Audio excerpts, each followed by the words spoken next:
Como decía, para nosotros es un día muy importante hoy porque retomamos un proyecto que empezamos el año pasado, Neobazar, un encuentro de tradición y arte contemporáneo del Ateneo, que vimos en un momento dado pues, que necesitábamos hablar de ciertos temas que nos incumbían también como andaluces que somos, como personas vinculadas a la cultura y al arte en nuestra provincia y también en Andalucía, ¿no?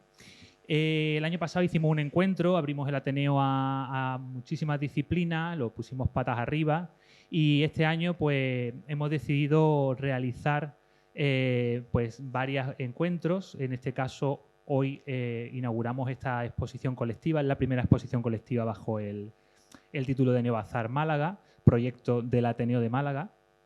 Y hoy vamos a compartir con 19 artistas, vamos a compartir su mirada de nuestra raíz, de lo que para ellos es el sentir de Andalucía, y lo vamos a ver en la exposición para no perder el sentido, que precisamente la hemos denominado así, pues como una voz de alarma o de emergencia para poner los pies en la tierra, para conectar con nuestras raíces, para reflexionar, para hacer una mirada hacia atrás, pero realmente es una mirada hacia adelante, para visitar pues, nuestra historia, nuestras tradiciones, nuestros oficios, pero con una mirada puesta en el presente y sobre todo en el futuro, porque al final lo que pretendemos es fomentar la memoria y proyectarla hacia nuestro presente y futuro, ¿no?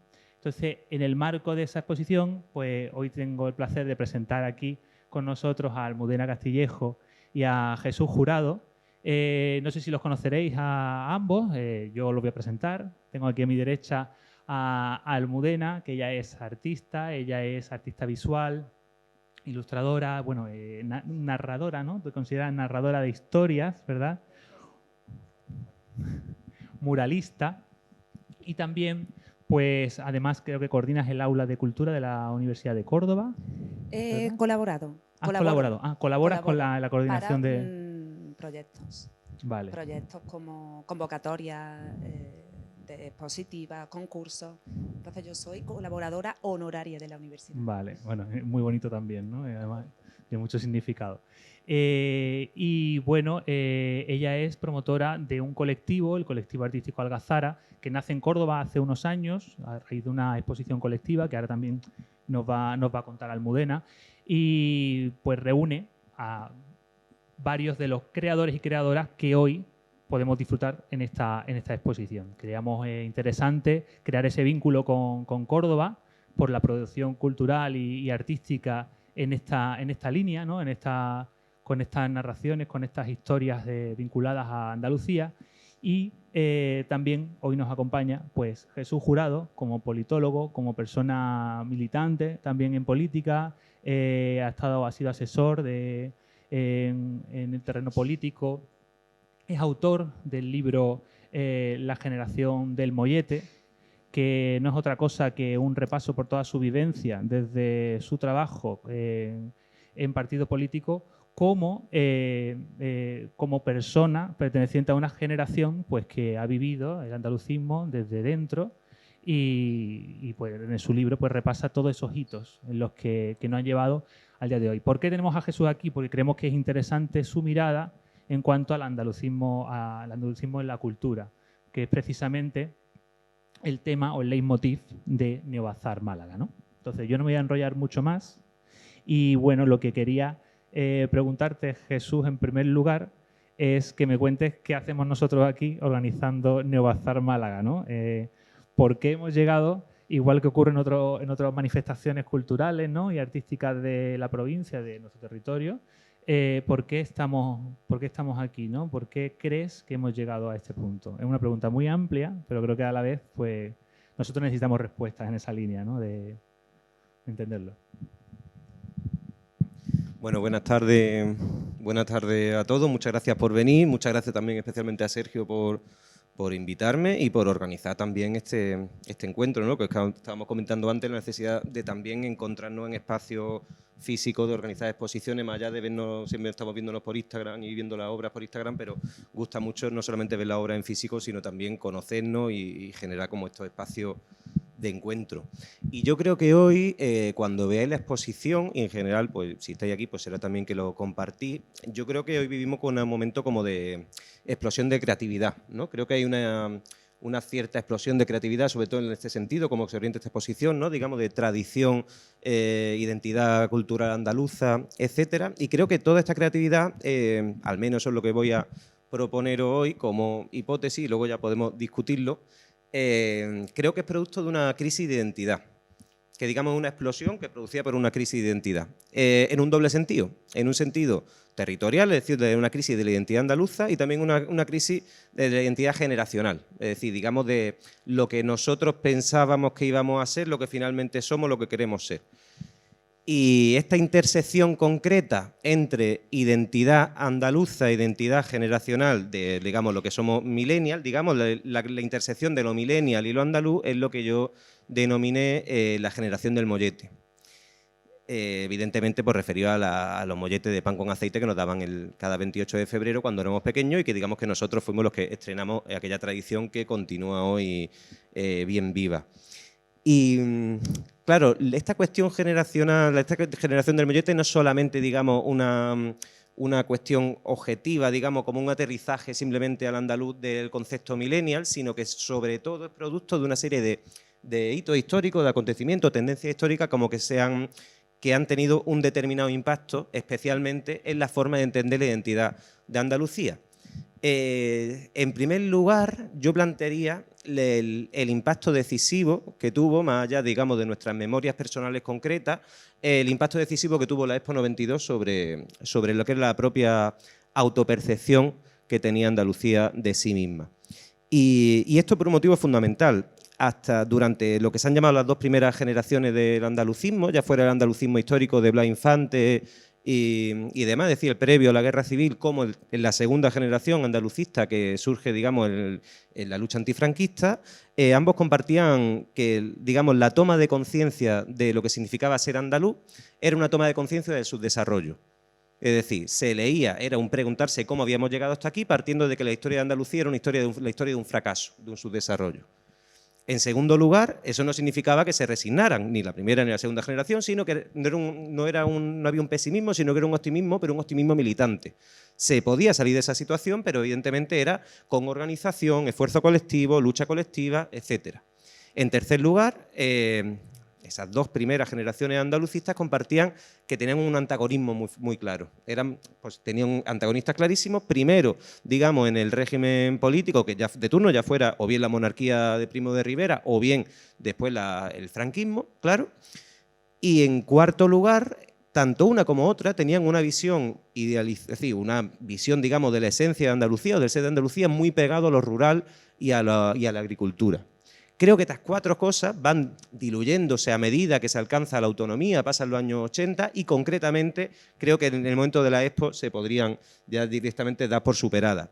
Si hubiéramos tenido posibilidad de vídeo, había un vídeo muy bueno de la exposición, de la inauguración de la Expo, en la que Alejandro Rojas Marco, que como era alcalde de Sevilla a la sazón y también había sido, digamos, el líder histórico del partido andalucista, decía que, bueno, que con la Expo ya llegaba el siglo XXI, era la conclusión de una historia de éxito, etcétera, etcétera. Y a continuación Manuel Chávez ya directamente decía que con la tecnología iba a poner punto y final a décadas de su desarrollo, de Andalucía, etcétera, etcétera. Claro, ¿qué quiero decir? Que este cambio, digamos, en la identidad andaluza es decisivo en el sentido de que se pasa de una conciencia del subdesarrollo a un orgullo de haber superado. Es la primera vez que la historia de Andalucía no se lee como la historia de un fracaso, sino como la historia de un éxito. Y por tanto no hay que tomar conciencia de ningún desarrollo, sino que hay que cobrar orgullo de haberlo superado. En segundo lugar, claro, el antagonismo desaparece. O sea, ya no hay un optimismo, digamos, militante, sino un optimismo autocomplaciente. ¿Os acordáis, no sé si acordáis del lema de Andalucía imparable? Es decir, lo importante era seguir haciendo exactamente lo mismo, produciendo lo mismo, votando lo mismo preferentemente, y todo iba a llegar, pues la prosperidad, etcétera, etcétera, iban a llegar todo pues de forma inevitable. Y de hecho, claro, esto ya el mero éxito de la autonomía, ¿no? La construcción de un estado del bienestar, de un avance del nivel educativo, de una construcción también, digamos, como de toda esa clase media que también no había dispuesto Andalucía durante mucho tiempo, supone también la asunción de una idea de progreso, de modernidad, de futuro, fuertemente vinculada a lo que era la idea de Europa y por tanto la idea de convergencia. La convergencia con los niveles europeos era una cuestión casi inevitable a la que estábamos destinados a llegar. Y claro, con esto desaparece también el antagonismo. Ya la identidad andaluza deja de ser una identidad, digamos, de confrontación con el Estado, de confrontación con las élites políticas, y se convierte en una identidad consensual, festiva, que se condensaría precisamente en eso, ¿no? En esa celebración del Día de Andalucía, comiendo mollete de pan con aceite y tocando la flauta. Y con esto vamos a la segunda parte. Claro, si la identidad andaluza históricamente siempre se había construido como de resistencia al poder contra el poder, podemos decir, desde lo popular frente a lo institucional, por primera vez en la historia nuestra generación va a ser, digamos, la de los nacidos en los 80, los nacidos ya en autonomía, va a ser la primera que se impregne de una identidad andaluza construida fundamentalmente desde el poder, a través de políticas públicas, a través de, digamos, de una serie de instituciones como van a ser fundamentalmente la escuela, ya hemos comentado, digamos, esta celebración de Andalucía, sino también pero también evidentemente de la televisión pública. Digamos, si hay algo que condensa esa identidad generacional y territorial claramente, el carné de la Banda del Sur. No sé si os acordáis de qué manera, eso es lo más parecido a un DNI andaluz que hemos tenido. Y claro, eso también te estaba generando, además, digamos, de acompañar este cambio discursivo, de qué manera entender Andalucía, de qué manera entender el futuro de Andalucía, este optimismo, digamos, autocomplaciente, también nos dotaba de una serie de referentes comunes, ¿no? Lo típico de ver a Rayán todas las noches con la familia, o ver el programa de Juan y Medio después de comer, por supuesto la serie de Bandolero, que es la primera en la que los héroes hablan andaluz y los villanos hablan en castellano neutro, todo este tipo de cosas.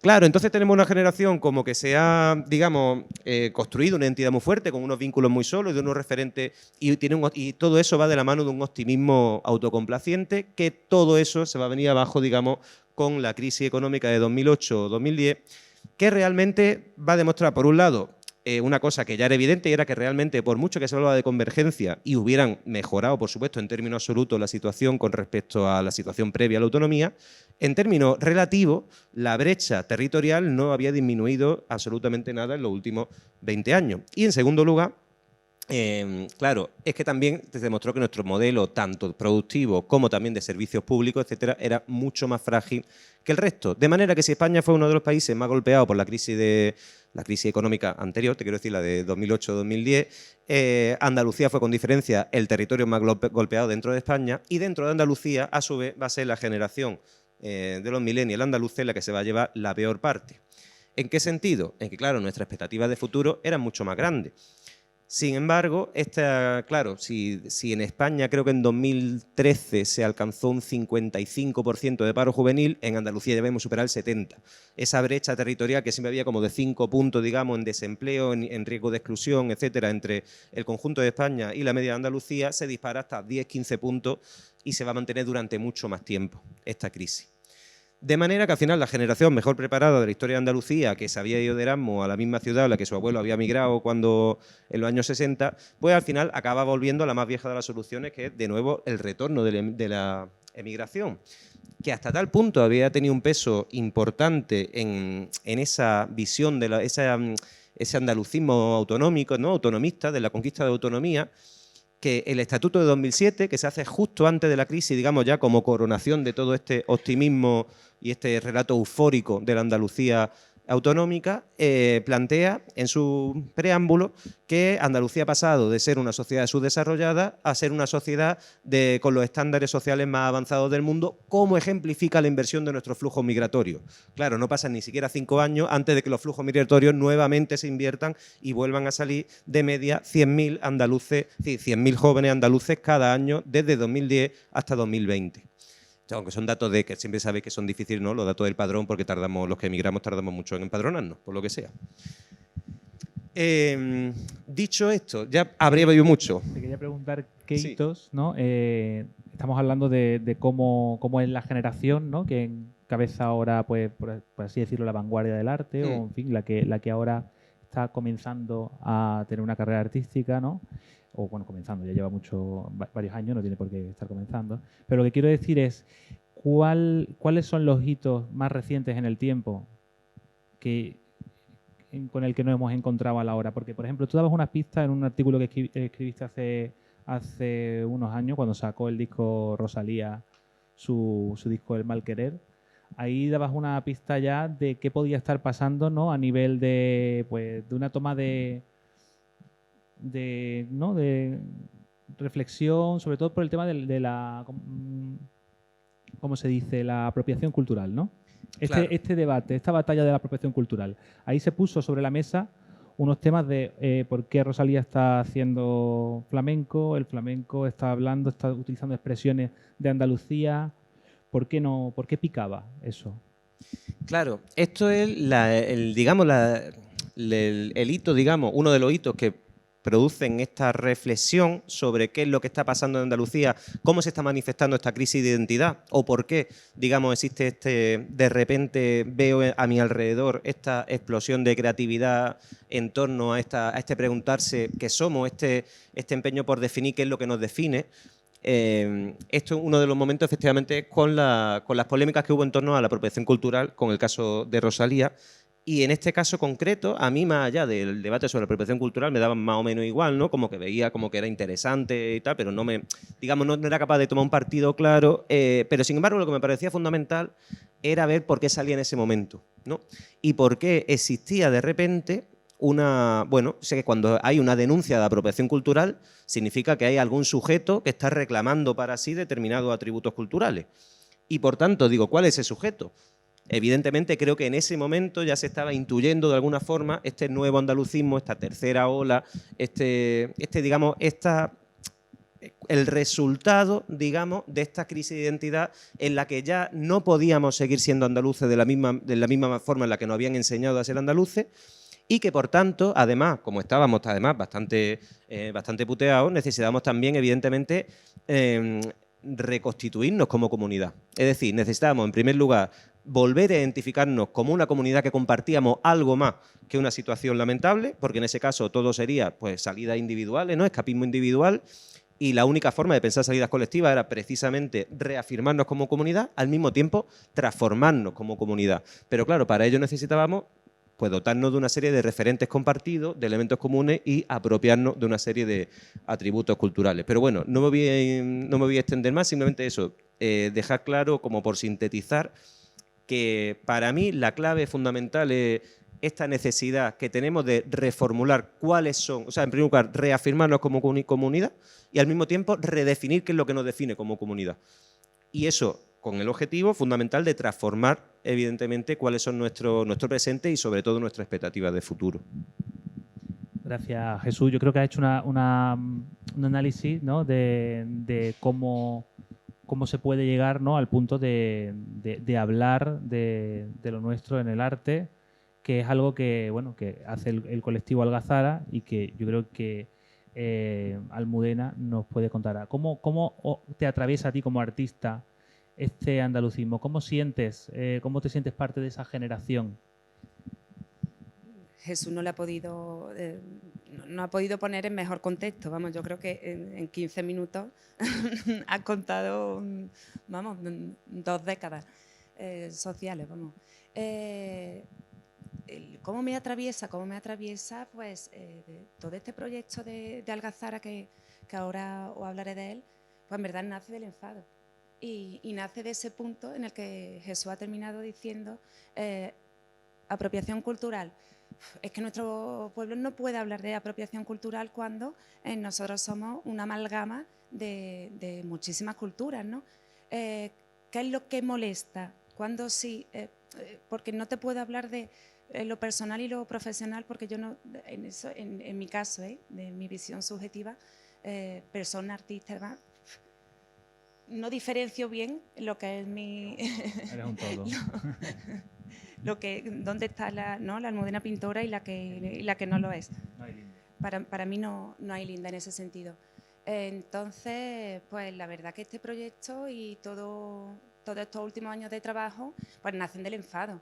No puedo decir que nazca de la alegría o de crear algo comunitario, algo con orgullo, no. Mi trabajo es atravesado por ese enfado, porque hemos crecido a base de San Benito, vivimos, además todos mis compañeros artistas que se encuentran aquí, con una precariedad laboral absoluta, perdido, esa crisis que Jesús bien habla, esa crisis de identidad, ¿no? Incluso hemos crecido, no sé, luego también por fin compartir, ¿vale?, vuestras opiniones y vivencias, que creo que es súper importante que hoy lo pongamos todo y todas en común. Hemos crecido un poco avergonzados. Es decir, había cosas que escuchabas, que decías, que celebrabas en casa, que luego con tu pandilla de tu barrio, es que no era cool, es que no era moderno, es que no era guay, es que esto... vaya cateta, ya no estoy hablando ni de España para arriba, ¿no? Estoy hablando ya en tu propio barrio, ¿no? Cosas que no estaban bien vistas desde... Bueno, yo creo que ahí los medios de comunicación han puesto toda la base, ¿no?, por habido y por haber, para por esa supuesto, imagen. estamos y seguimos muy, muy influidos por los más medios, sobre todo por la cultura americana, anglosajona. Habla de qué derecho tenemos nosotros a hablar de apropiación cultural, cuando, que luego también me gustaría hablarlo posteriormente, cuando una de nuestras armas más poderosas, incluso que tenemos ahora mismo musicalmente, es el hip hop, ¿no? Ahora hablaremos de esos mestizajes culturales tan interesantes. ¿Qué es lo que molesta? ¿Qué es lo que molesta del caso, por ejemplo, de Rosalía, que vuelvo a decir que no es nada evidentemente personal, o de esos videoclips de C. Tangana, de ese nazareno en skate? Molesta porque a nosotros no se nos ha permitido. Entonces, ahí sí molesta mucho. Estamos hablando de que todos esos símbolos, ¿no?, se utilizan a nivel desde lo nacional, ¿no? Claro, entonces... teniendo, ¿no?, una fuerza especial en Andalucía, ¿no?, es lo que quiere decir. Exactamente.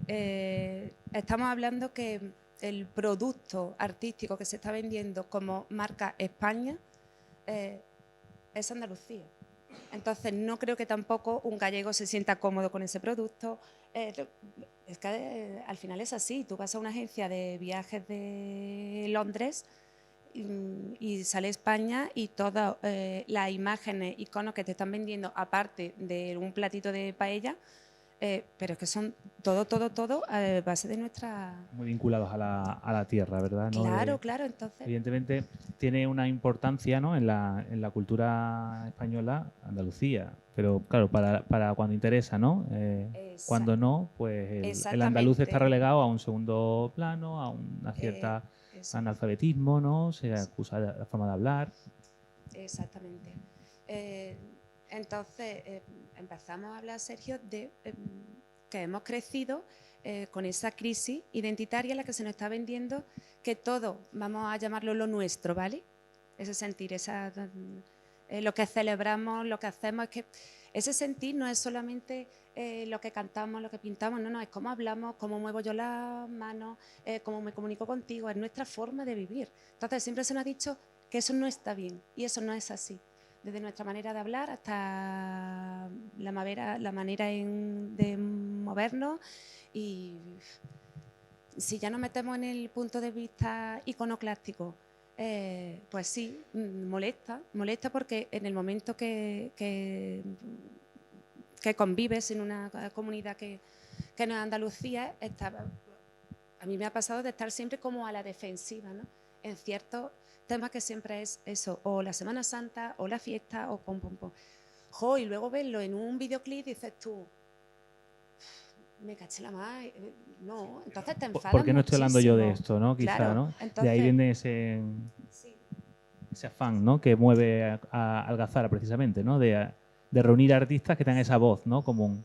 Totalmente, sí, me pasé muchísimos años muy enfadada y llevándolo de la mejor manera, hasta que ya de repente pues llega el tras, llega tal videoclip y lees ciertas cosas, eso en los más medios, y dices tú, no puedo más. ¿Y cómo es eso, no? ¿Cómo se traduce en tu trabajo, no? Exactamente, y mi trabajo personal, mi trabajo individual, no es que tenga yo una iconoclastia, una estética, es decir, que quede muy patente nuestras raíces, ¿no? No, en este sentido, como si puede ser, por ejemplo, la obra que lo tenemos aquí de Rafa Ríos, por ejemplo, ¿no? de Dildo, o algunos elementos que puede utilizar Borja, que también lo tenemos aquí, Borja, cámaras pasadas. Mi lenguaje, en ese sentido, yo, por ejemplo, utilizo mucho el lenguaje de las flores. Yo soy nacida en Córdoba. Entonces, el lenguaje de las flores, la luz, mis colores, con los que yo pinto, evidentemente no van a ser lo mismo que alguien que ha nacido en el Senegal, que alguien que haya nacido en París. Entonces, hace poco, Tono Cano, de la revista Secreto Olivo, me preguntaba, pero bueno, el andalucismo de todas formas vosotros lo lleváis trabajando hace poco. Digo, no, desde que nacimos. Lo hemos trabajado desde que nacimos. Soy mujer, soy andaluza y por lo tanto todo lo que haga siempre va a ser con mi visión de mujer, de andaluza y artista. A lo que iba. Este proyecto nace absolutamente de ese enfado. Y de ese enfado y de decir, en verdad, Sergio, fueron con dos objetivos, ¿vale? Un grito de defensa. Un grito de defensa de decir, somos mis compañeros, mis compañeras, están haciendo vanguardia. Además, no nos gusta nada la palabra, por ejemplo, modernidad, porque el ejemplo de todos mis compañeros y compañeras, y que vaya a ver hoy aquí en esta exposición, no somos modernidad. Y no somos ni modernidad ni tradición, porque no somos una tradición pura, porque no lo somos por todas esas cosas que Jesús nos ha estado contando y por toda esa influencia de otras culturas que hemos tenido. Entonces, somos una evolución de esas raíces.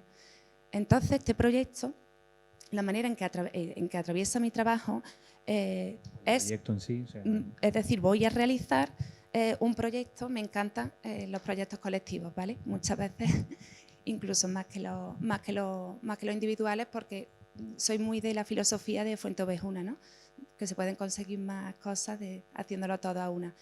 Entonces, este proyecto nace de ese enfado del que hablamos con dos objetivos. Una, pues un grito de defensa a la hora de reivindicar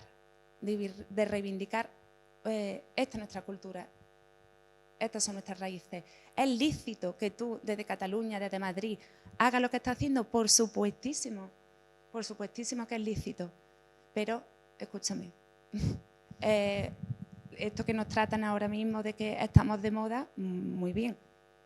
Que es que me da muchísimo miedo que Andalucía se quede en una moda, que se quede en esa romantización, en esa estética. Entonces yo quería mostrar con este proyecto todo lo que había detrás. Entonces un grito de defensa a esos sanbenitos y a ese maltrato. Y segundo, la precariedad en la que los artistas actuales andaluces vivimos, y me apetecía muchísimo realizar un proyecto, porque todo esto surgió como un proyecto positivo en el que se reivindicara el papel tan importante que estaban haciendo jóvenes andaluces en nuestra provincia y llevando siempre, porque todas las personas que allí se congregaron, lo que tenemos en común es que de una manera u otra están latentes nuestras raíces, ya sea Sergio, por las técnicas que utilizamos o por la simbología o por lo que estamos narrando. En diferentes disciplinas, ¿no? Artes plásticas en principio, ¿no? Pero también estáis pensando en abriros a otra... Bueno, estáis intentando que el colectivo recoja artistas de todas las... Claro, nuestro colectivo es un colectivo artístico multidisciplinar y lo hice a través de Córdoba o desde Córdoba, porque en ese momento pues no podía abarcar más. Porque me diréis, ¿por qué solo en Córdoba? Bueno, era en ese momento ya en plena pandemia y demás, pues para mí lo más fácil, como tampoco sabíamos qué iba a pasar y qué iba a suceder, pues era realizar este proyecto con compañeros y compañeras que fueran residentes o nacidos en Córdoba, ¿no? Y una vez que realizamos este proyecto, lo más curioso que salimos súper fortalecidos, pero ya no como artistas, sino nos sentimos menos solos. Porque esto es una de las cosas, es que si me estoy enrollando serio, porque tengo tantísimas ganas de hablar de tantísimos temas y son tantísimas puertas las que se abren en te quería este preguntar sentido. eso, ¿no? El hecho de haber hecho el colectivo, las exposiciones que habéis llevado a cabo en este tiempo, ¿no? ¿Cuántos años han sido? ¿2, 2,5, 3? ¿Cuánto lleva en funcionamiento? ¿Vamos a hacer 4? Vamos a hacer 4. Ah, 4. Vamos a hacer Vale, 4 4. años. 4 años. Que Pensaba que todo eran esto menos. se empieza A gestar, ¿no? En ese empiezo momento. a gestarlo antes y esto de verdad empieza como un proyecto más de comisariado, un proyecto de comisariado. Sí, que al de lo final tenéis ciertas sinergias a la hora de trabajar juntos y decidís Sí, montar eso proyectos, es. ¿no? en esa línea. ¿Cuál ha sido la respuesta del público?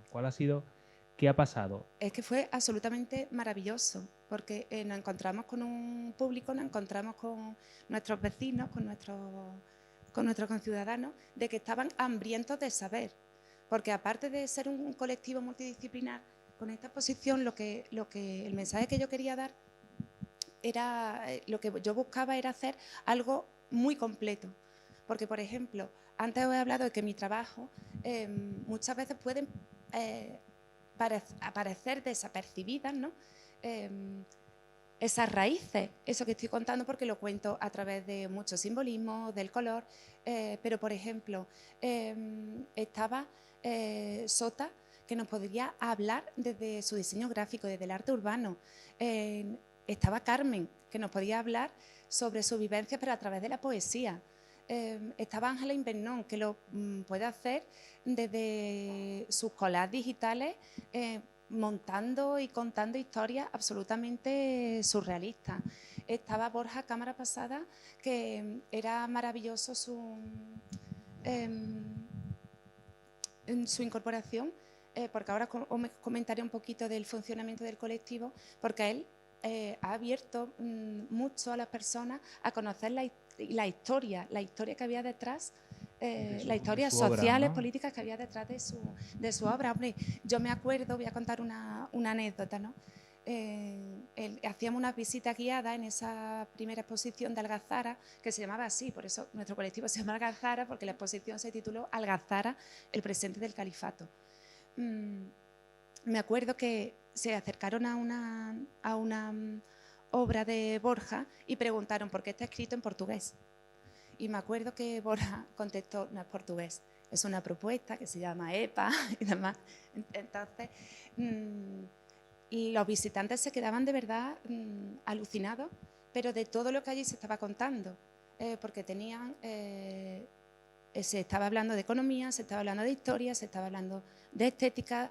Es que no nos dimos cuenta en ese momento, pero estábamos ofreciendo algo muy potente y que el público estaba de verdad y sigue hambriento por reconocerse, por esa crisis identitaria y de decir, jo, yo me siento reflejado aquí, ¿no? Yo está escuchando a Carmen Pérez rapeando una poesía en la que está hablando de las manos y del potaje de su abuela y dices tú, yo soy esa. Entonces... Una pregunta que os quería hacer a los dos. Vamos ahora a abrir un turno de preguntas. Lo digo porque vayáis ya pensando si queréis hacerle una pregunta tanto a Almudena como a Jesús, que sería la idea de este encuentro.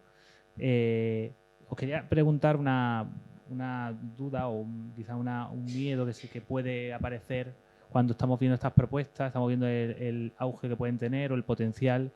Por un lado, creéis que, bueno, ya lo decía Almudena, ¿no? El hecho de que se pueda ver como una moda, como algo, realmente es algo que está ocurriendo en todos los territorios, no es algo que ocurra aquí en Andalucía. Aquí tiene su porqué, tiene su contexto político, tiene su contexto social, pero también lo hemos visto en nuestras regiones y de hecho ya estamos acostumbrados, ¿no? a ver esa cultura de los lugares tan presente ahora o esa vuelta, ¿no? a revisar lo tradicional o el arte de antaño, ¿no? ¿Creéis que se pueda convertir en una moda? Y por otro lado, ¿qué riesgo tendríamos de caer en el esencialismo en el que se nos pueda ver como un territorio que mira para lo suyo, que no reivindica hacia afuera, sino hacia adentro, cuando precisamente somos Andalucía, estamos desgraciadamente en el Mediterráneo y hemos sido crisol de cultura durante tantos siglos, ¿no? Que es totalmente lo contrario, lo que es Andalucía, ¿no? Andalucía es un territorio abierto, ¿no? Contadme qué opináis en este sentido.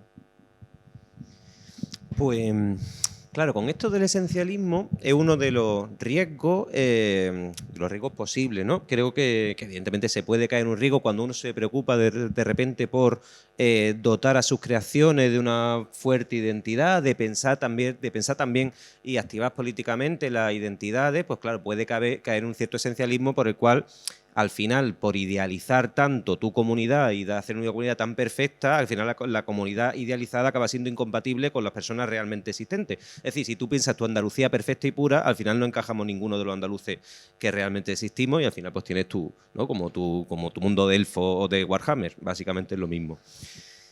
Claro, esto yo creo que también es una paradoja, o sea, un riesgo que siempre se da, siempre que se ponen, especialmente se da, creo, en España, digamos, en la España que habla castellano y fundamentalmente yo creo que en Andalucía, porque durante mucho tiempo, o sea, digamos, las dos corrientes andalucistas históricas que comentaba anteriormente siempre han, digamos, dejado en un segundo plano las cuestiones, el hecho diferencial cultural, digamos, las cuestiones culturales, ¿no? El andalucismo siempre ha sido profundamente materialista. Decía, vamos, básicamente el ser andaluz tenía más que ver, digamos, con una condición, digamos, una situación, digamos, de opresión de clase y privación de tierra y tal, mucho más que con ninguna cuestión cultural. ¿Qué pasa? Que después de 40 años, digamos, de autonomía en la que se supone que se ha dignificado el ser andaluz y si se hubiera cumplido el estatuto estarían dignificadas nuestras hablas, etcétera, etcétera, vemos que realmente, digamos, la inferiorización cultural sigue siendo un hecho, sigue siendo una constante y que de repente, digamos, existe una mayor preocupación por combatir esta folclorización que ha sido la estrategia, digamos, de desactivación y hasta punto de alienación de nuestro propio folclore, nuestra identidad, etcétera, hasta tal punto que durante mucho tiempo la única forma, digamos, de ser contestatario más o menos en el terreno artístico, social o político en Andalucía era renegar, pues eso, de la Semana Santa, de la feria, de los lunares, del flamenco, etcétera. Claro, creo que la forma en la que ha adoptado, digamos, este nuevo andalucismo cultural, el abordar la cuestión es muy diferente. Porque lo que ha planteado, y creo que eso lo vais a ver muy bien en la exposición, es que lejos, digamos, de negarnos a nosotros mismos, precisamente por negar, digamos, los significados que se habían asociado a nuestras costumbres, nuestra identidad, nuestro pasado, lo que hace es subvertirlo, reapropiárselo, resignificarlo al máximo. Hay, por ejemplo, la primera obra que he visto es la de Borja, ¿no? Que coge como las mujeres de Julio Romero de Torres, ¿no? Ese mito de la musa andaluza de Julio Romero de Torres y le da la vuelta completamente, ¿no? Eso por poner un ejemplo. O de qué manera... Bueno, no me voy a poner un ejemplo, ya lo veréis vosotros mismos y lo comprobáis o luego me decís, Jesús, no tienes razón, o sí, bueno. Pero creo que dentro de esto, claro, hay como una serie de temas, de ítems que ahora cobran mucha importancia. Una, la principal, o sea, nosotros estamos calladitos, paseamos por el mundo y parecemos europeos normales y corrientes hasta que hablamos la boca. Abrimos la boca y ya evidentemente tenemos ahí un distintivo clarísimo que dice, ¡ay, tú eres andaluz! Y dice, ¡ay, y tu premio Nobel! Pero... claro, la cuestión de la lengua no se puede seguir dejando de lado y ahora yo sé que hay muchísima polémica, que si EPA sí, que si EPA no, es decir, que si hay que escribirlo, no hay que escribirlo, si es una barbaridad, si no es una barbaridad, pero en cualquier caso hay una voluntad, ya sea poniéndolo de una forma u otra, o poniéndolo por escrito o simplemente de forma oral, o haciéndolo solamente en redes o haciéndolo también en físico, hay 1000 millones de maneras, pero en general hay una gana de sacar del armario el acento, por decirlo de alguna forma, ¿no? Hay que una voluntad de hacer visible lo que solamente era audible y hacer público lo que solamente era privado. Y creo que son unas cuestiones fundamentales. En segundo lugar, también, que tienen que ver con este riesgo esencialista, es también una necesaria relectura histórica, es decir, una preocupación por el pasado, más allá de ese cordobés, creo que el llamarle Algazar, el presidente del califato, también tiene que ver con esta necesidad de volver a contarnos nuestro propio pasado desde una perspectiva que no sea, digamos, castellanocéntrica, o que no parta, digamos, de la subalternidad cultural, política y económica de Andalucía, que se naturaliza, digamos, en el relato nacional oficial. Hay, por supuesto, una recuperación de toda la iconografía y las tradiciones en este sentido de dignificar lo denostado y resignificar su contenido. Y por último también, que no sé si esto lo íbamos a ver, lo dejo para luego, pero también por la parte del feminismo andaluz creo que es donde ha sido mucho más evidente y más claro este proceso. Pero bueno, no me entiendo más. Si quiere, Almudena, en la línea de lo que estaba comentando Jesús, yo iba a preguntar por dos temas, qué importancia tiene, ¿no? Lo rural, qué importancia se le da también a la realidad de las ciudades en Andalucía, ¿no? O sea, el barrio, el pueblo, esos pequeños espacios, ¿no? El ámbito doméstico, está muy presente también en este andalucismo, ¿no? ¿Qué nos puedes contar un poco ahí? Y ahí, evidentemente, tiene mucha importancia también la figura de la mujer como protagonista de esa memoria, ¿no? O de perseverar esa memoria, ¿no? Las subyugaciones que puede haber vivido alguien nacido en un pueblo y en una ciudad son completamente diferentes. Y en ese sentido, un hombre y una mujer completamente diferentes. No creo que podamos construir o hablar de un actual andalucismo separándolo de una visión feminista y de una visión hacia lo rural. Vamos, creo que me llama mucho la atención cuando no ven esa conexión cuando hablamos de feminismo andaluz. Pues creo que tiene un argumento absolutamente de peso, ¿no? Y en esa visión de pueblo colonizado, ya qué más metáfora quieres con la situación también de la mujer, ¿no? Sin ir más lejos las que nuestras madres y nuestras abuelas, en la actualidad las mujeres estamos ocupando unos espacios en los que las pasadas generaciones no podían acceder, ¿no? Entonces creo que yo me veo en el deber de... Ahora ya hemos conseguido, tengo mi derecho a hablar, pero ahora yo tengo el deber de hablar por mi abuela y por mi madre, ¿no? Evidentemente, lo veo similar, no creo que podamos construir ni hablar de un nuevo andalucismo sin una visión feminista. Y sobre lo rural, pues una de las cosas que me parece súper importante que estoy viviendo en mi entorno y alrededor mía es una visión completamente subjetiva, ¿vale? Si me equivoco, ahora me lo decís. Pero estamos viviendo una revalorización de la artesanía, es decir, y sobre todo de un consumo más ético en ese sentido. Por lo tanto, ¿cómo hablar de arte, de folclore andaluz, sin hablar de artesanía y sin hablar del pueblo? Es impresionante. Por ejemplo, cosas como las que se están haciendo, trabajos en cerámica como... os animo a que conozcáis la obra de Luis Torres, un ceramista rambleño que ha llegado a conseguir un hito, para mí me parece un hito, que ha llevado la cerámica hasta a la pasarela, la Semana de la Moda de París, ¿no? Manteniendo una antigua tradición artesana que para mí es tecnología, es que lo podríamos llamar, es tecnología rural, por supuestísimo. Entonces, por ejemplo, pongo el ejemplo de Luis Torres, él ha mantenido la tradición ceramista y alfarera de su padre y de su abuelo. Su producto es completamente genuino, ¿no? Porque es absolutamente contemporáneo, pero la técnica, el secreto que está preservando en la técnica viene de sus ancestros. Entonces eso me parece absolutamente único. Y la importancia de reivindicar, como lo está haciendo el actual andalucismo, lo rural, me parece primordial que todos y todas tengamos presentes problemáticas como los cortes gravísimos de agua que está habiendo en nuestros pueblos, Doñana absolutamente devastada, la precariedad laboral, ya no solamente de la juventud, sino de todos los ciudadanos en este ámbito. Y bueno, el tema de las macrogranjas también me parece digno también de estar media hora hablando. Entonces, pues gracias a que este andalucismo, antes también hablábamos de la relación con el feminismo, y yo creo que esta tercera ola feminista ha sido una tercera ola en la que nos hemos mirado mucho más hacia el interior, ¿no? Se ha centrado más en pequeños grupos económicos, étnicos.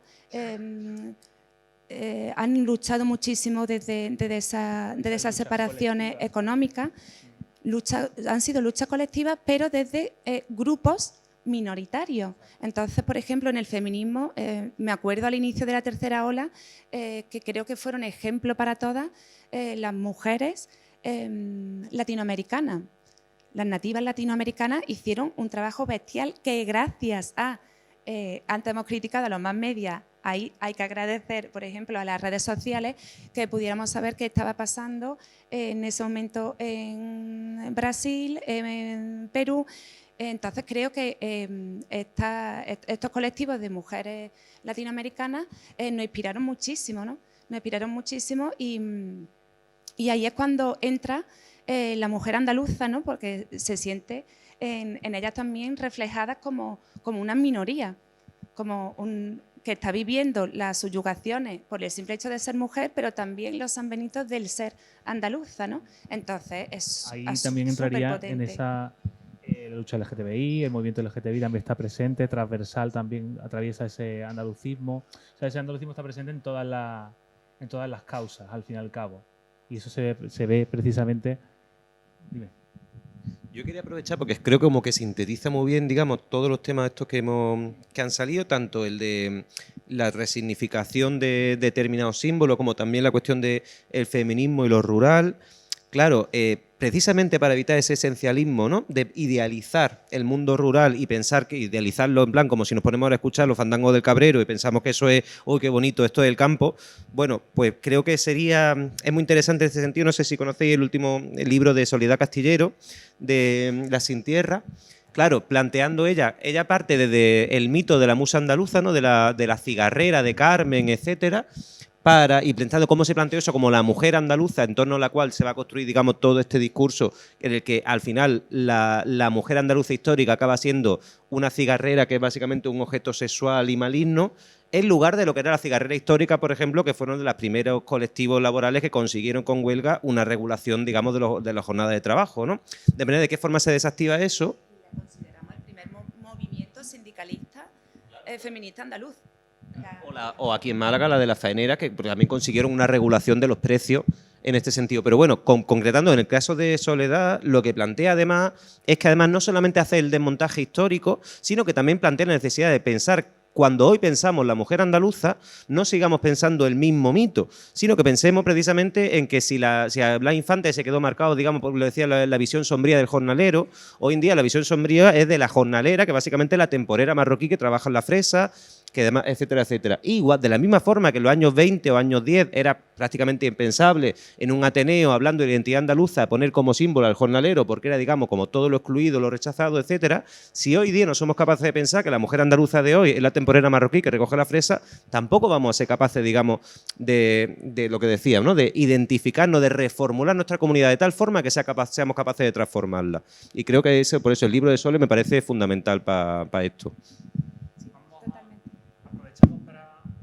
Aprovechamos para ver alguna pregunta que queráis hacer, porque se nos acaba el tiempo, hemos empezado un poquito más tarde, entonces queremos darle paso a vuestras cuestiones, que aprovechando que tenemos aquí a Jesús y a Almudena, tenemos un micro por ahí.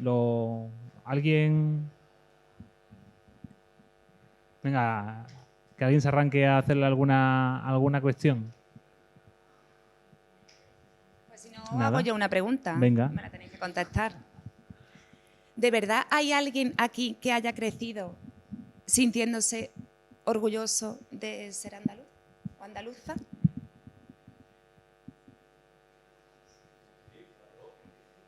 Es decir, a que vosotros habéis sentido en vuestra infancia y adolescencia decir, yo soy andaluz. Eso. Un momento, para que se te oiga, un segundo. Yo quiero que compartáis esa cosa.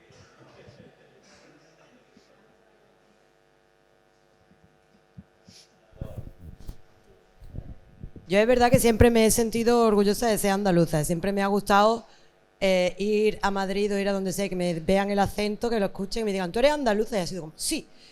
Pero también es verdad que también he percibido ese feedback negativo que ha provocado en muchas personas de nuestra generación lo que antes comentaba Jesús, que tu manera de ser moderno era pues renegar de la Semana Santa, de los lunares, de tal. Entonces, claro, es verdad que también se produce ese enfado.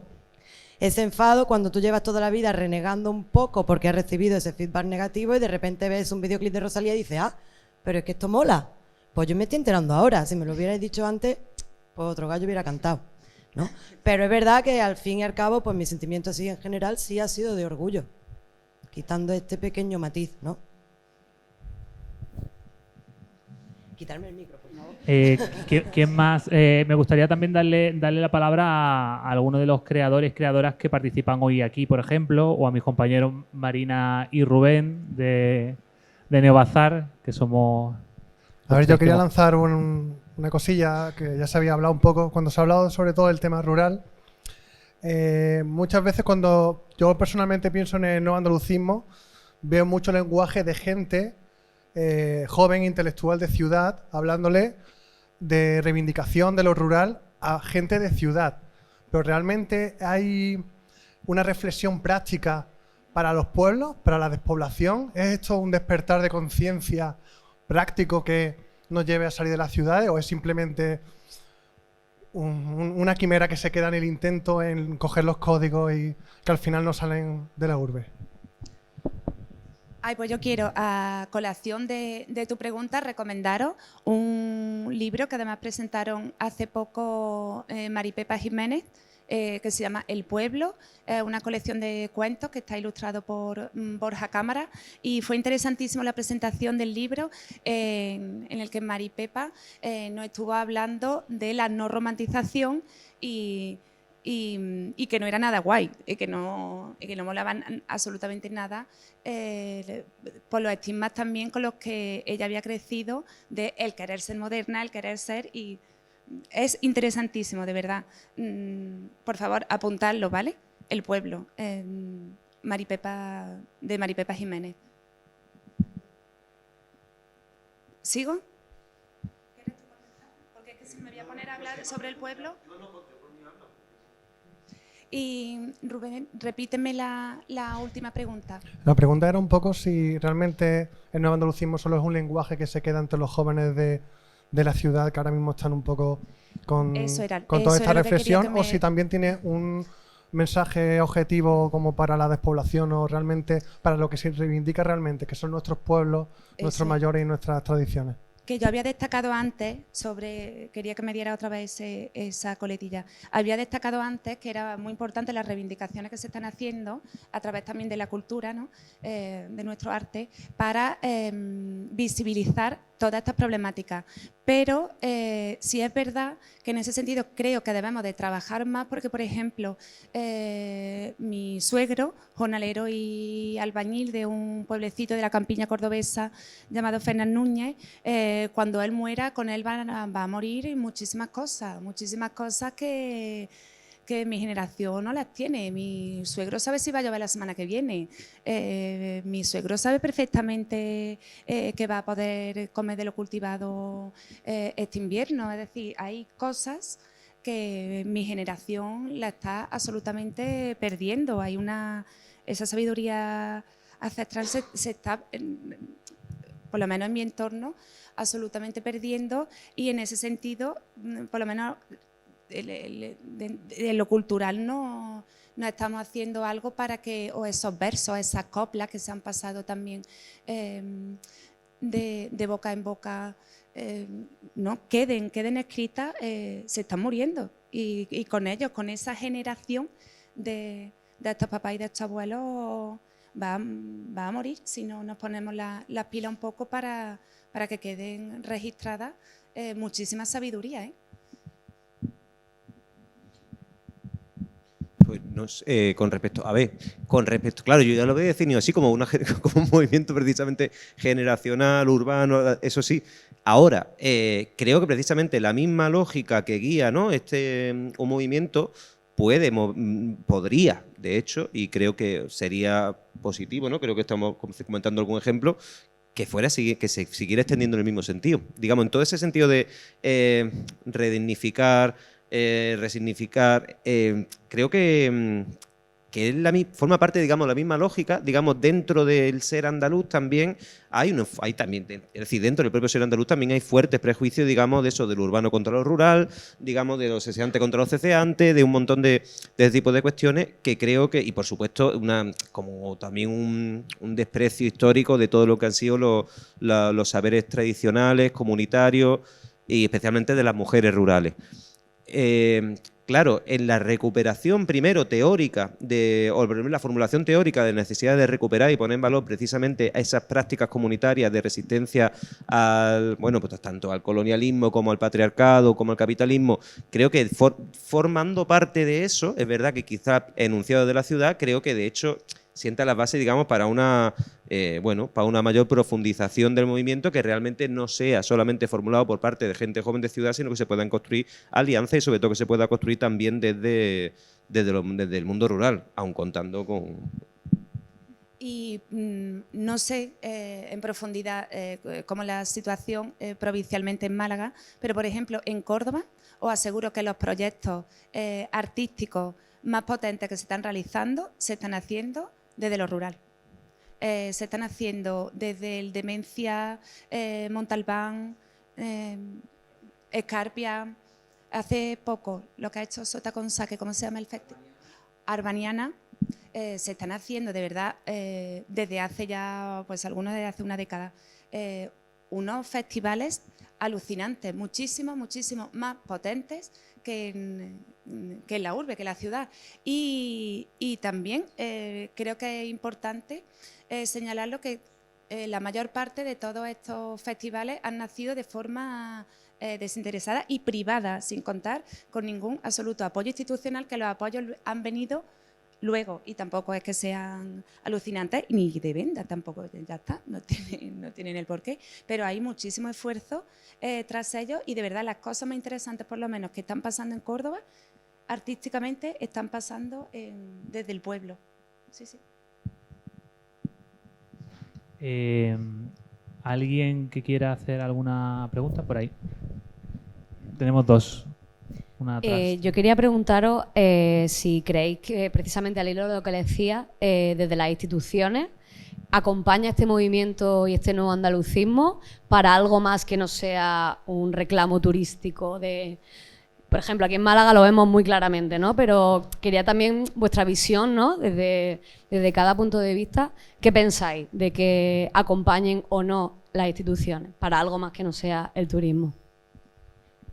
Pues a raíz de nuestro proyecto Algazara, una de las cosas que más nos llamó la atención era que de repente se nos ofreció, lo hablo con toda, vamos, que no hay nada que tapar ni ocultar, con toda la libertad que aquí estamos en familia, demasiado formales estamos. Muy curioso que después de este proyecto nos empezaron a llegar amigos de todas partes, con lo que costó, que os puedo decir que vamos, que hasta las cartelas fueron pagadas de mi bolsillo. Y de repente, pues las instituciones y de diferentes ámbitos políticos nos estuvieron como, ¡buah! ¿Qué pasa lo que estoy haciendo? Muchísimas gracias. Siguen estando ahí. Yo creo que para contestarte mejor esto, a ver lo que pasa si todo ese apoyo que nos han prometido, que nos van a hacer, el apoyo que nos han prometido no es más que aquí están algunos de mis compañeros y compañeras, es simplemente darnos un espacio y darnos voz en situaciones y momentos comprometidos de nuestra ciudad, ¿no? Por ahora está pasando, nos están escuchando, sí, pero no te puedo decir si al final ese apoyo institucional va a ser falso, porque hasta ahora el apoyo que se nos ha dado es, pues sí, darnos un espacio, un hueco dentro de un evento, una jornada, o desde la Junta de Andalucía, pues sí, no llegó la oportunidad de realizar nuestra última exposición colectiva que se llama Ángulo Vivo, ¿vale? Que os he traído catálogos, ¿vale? Por si queréis ahora alguna persona consultarlo y quedárselo, pues este apoyo, mira, esto sí ha sido, por ejemplo, si nos ha llegado a través de las instituciones, un espacio durante un mes y, bueno, sí, y el poder editar este catálogo. Ahora mismo el apoyo institucional que hemos tenido, aparte de las 1.500 fotos que nos hemos tenido que hacer, ha sido este.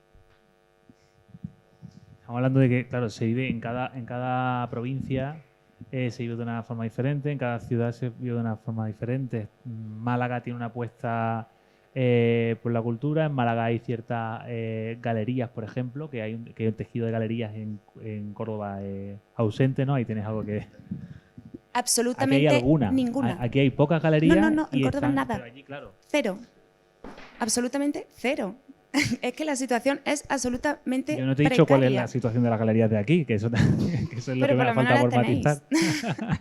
Pero todas son fruto de eso, de esa iniciativa al final de muchos años, ¿no? Sí. Y porque es una ciudad que la marca Picasso ha hecho también mucho, la ciudad de los museos también lo ha hecho, y entonces ha generado, sí, que haya un cultivo, o se haya fomentado desde la iniciativa privada, pero ¿de qué manera, no? ¿Y a qué coste? Manera, y además es súper famoso, hombre, toda la polémica con el director de CAC de Málaga. Cualquier persona que está metida en el circuito artístico profesional, sabemos todo lo que ha acontecido aquí en Málaga, porque todos sabemos que hay una prensa rosa del artisteo. Entonces, totalmente, ¿no? Y aquí, pues, desde la polémica con la dirección del CAC de Málaga, bueno, es que han sido salseos durante años, ¿no? Que en Córdoba se ha repetido algo muy parecido con el C3A, que ahora mismo todavía está siendo un poco el Titanic, ¿no? Ahí tenemos algo similar, no en vuestra magnitud, porque no tenemos ese poderío, esa inyección, ¿no?, de empresa privada, pero... Al final yo creo que la dirección de lo público en este sentido, de la institución, tiene que ser de creación de tejido, de impulso. No estamos hablando de que te financien un proyecto u otro, no estamos hablando de eso, estamos hablando de generar el ecosistema favorable para el desarrollo artístico y cultural. Pero claro, si de las instituciones se hace siempre, ¿no?, esa decisión de quién... Claro, por eso yo hablaba al final expone, de quién no expone, pues, de la economía y de la no economía, ¿no? Que al final tú me estás ofreciendo un espacio, que ese espacio es nuestro, ¿eh? Ese espacio que yo puedo ocupar con mi obra y con nuestra obra, es que ese espacio también me pertenece a mí. Pero es que en Córdoba, claro, hay muy poquitos espacios, ¿vale?, a nivel provincial. Hay muy poquito espacio, los espacios que hay son públicos. Entonces siempre se ha valorado más simplemente lo foráneo.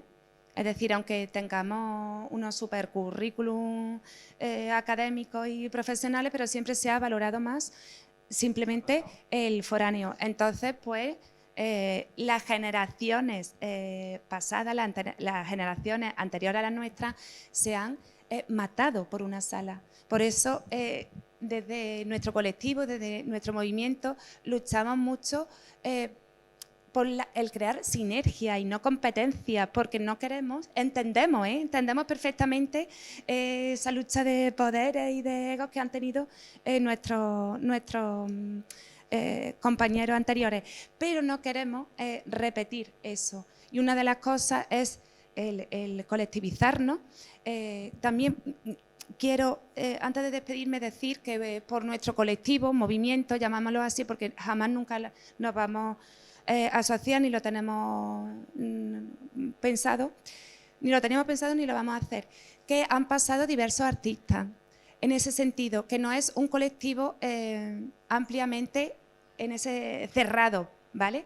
Que podía encontrar grandes artistas que han participado con nosotros en las primeras exposiciones, como puede ser Sara Moyano o Paco Tuerca, y en la actualidad, incluso algunos de los artistas que podéis encontrar en esta nuestra última exposición, pues en la actualidad se están dando un tiempo de descanso, porque de verdad que es muchísimo trabajo el que hacemos con esta familia.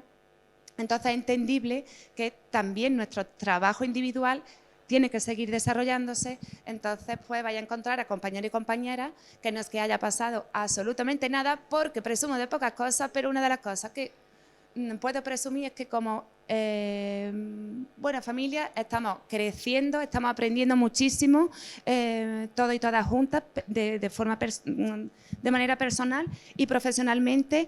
Y una de las cosas que estamos aprendiendo es, evidentemente, la puerta está abierta para que cualquiera de nuestros compañeros o compañeras necesite un descanso, necesite eso, tomar aire. Por eso que si encontráis, por ejemplo, a nuestro compañero Saquerino, os animo a seguirlo, a conocer su obra y comentaros, pues en la actualidad, es que me daría mucha pereza, pues en la actualidad no se encuentra en nuestras filas, bueno, pero en el futuro a lo mejor sí.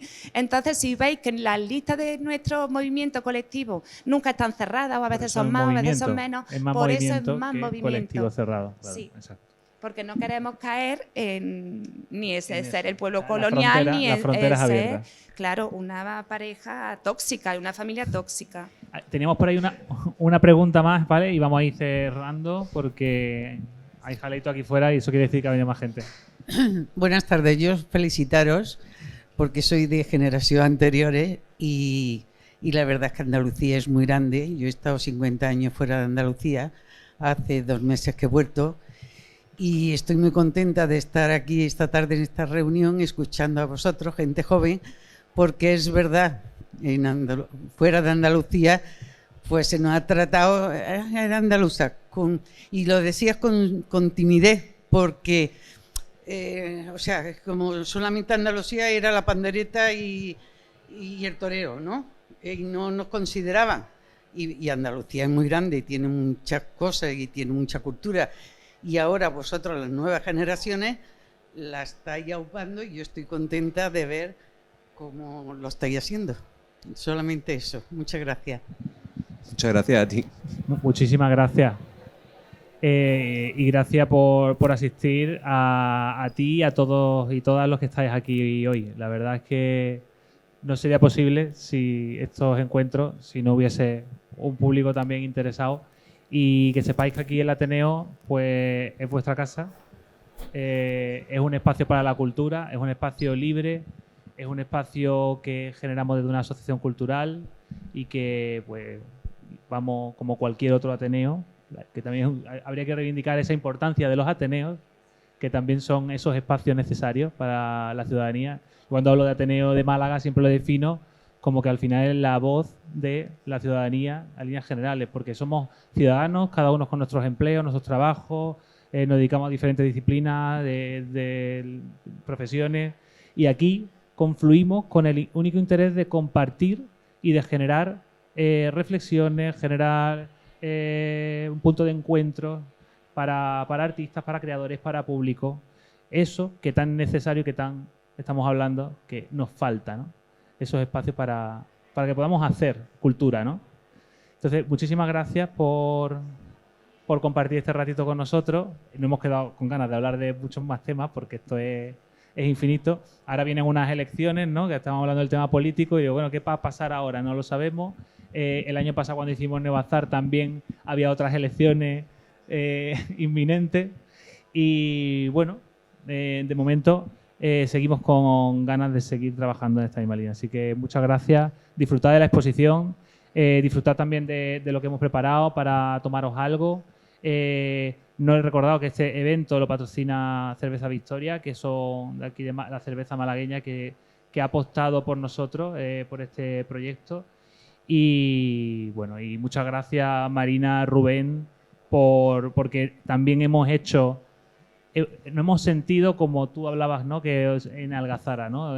Trabajando juntos. Al final somos personas con intereses, con los mismos intereses que nos hemos puesto en funcionamiento para crear este punto de encuentro. Así que muchas gracias.